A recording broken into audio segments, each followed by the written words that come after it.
The Lord said to Samuel, How long will you mourn for Saul, since I have rejected him as king over Israel?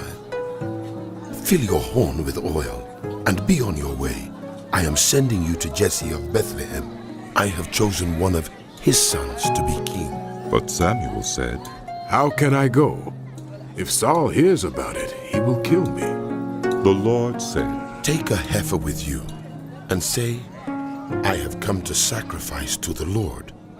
Invite Jesse to the sacrifice, and I will show you what to do. You are to anoint for me the one I indicate. Samuel did what the Lord said.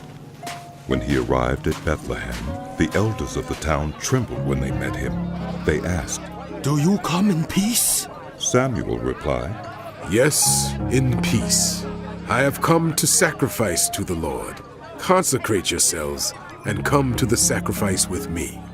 Then he consecrated Jesse and his sons and invited them to the sacrifice. When they arrived, Samuel saw Eliab and thought, Surely the Lord's anointed stands here before the Lord. But the Lord said to Samuel, Do not consider his appearance or his height, for I have rejected him. The Lord does not look at the things human beings look at.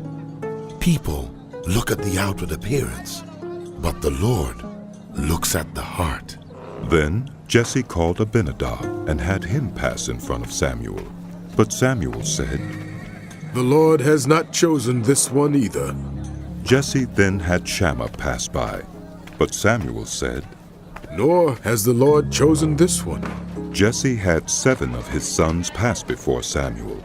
But Samuel said to him, The Lord has not chosen these. So he asked Jesse, Are these all the sons you have? There is still the youngest. Jesse answered. He is tending the sheep. Samuel said, Send for him. We will not sit down until he arrives. So he sent and had him brought in. He was glowing with health and had a fine appearance and handsome features. Then the Lord said, Rise and anoint him. This is the one. So Samuel took the horn of oil and anointed him in the presence of his brothers. And from that day on, the Spirit of the Lord came on David in power. Samuel then went to Ramah. Now the Spirit of the Lord had departed from Saul, and an evil spirit from the Lord tormented him. Saul's attendants said to him, See, an evil spirit from God is tormenting you.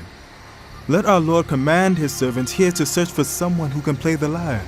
He will play when the evil spirit from God comes on you, and you will feel better. So Saul said to his attendants, Find someone who plays well, and bring him to me. One of the servants answered, I've seen a son of Jesse of Bethlehem who knows how to play the lyre. He is a brave man and a warrior.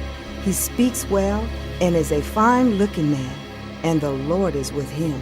Then Saul sent messengers to Jesse and said, Send me your son David, who is with the sheep. So Jesse took a donkey loaded with bread, a skin of wine, and a young goat, and sent them with his son David to Saul.